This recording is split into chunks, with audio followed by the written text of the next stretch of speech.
being in the finance space. Okay. Yes.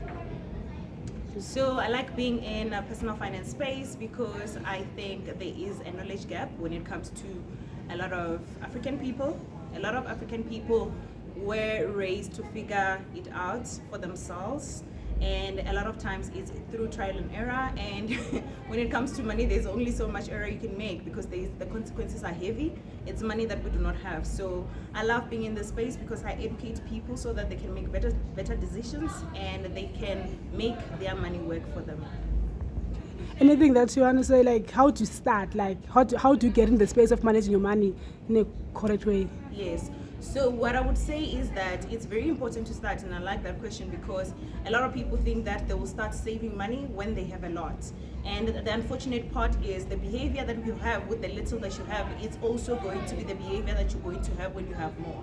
So you need to nurture your behavioral money management tricks or tips now when you have little, so that when you have more, you know what to do, because the consequences of not doing correct things when you have more money are actually more higher. So you have a lot more to lose. So learn to nurture your money, your saving skills, your budgeting skills. Those things looks unimportant, but if you get them correct, you will even thrive in business as well.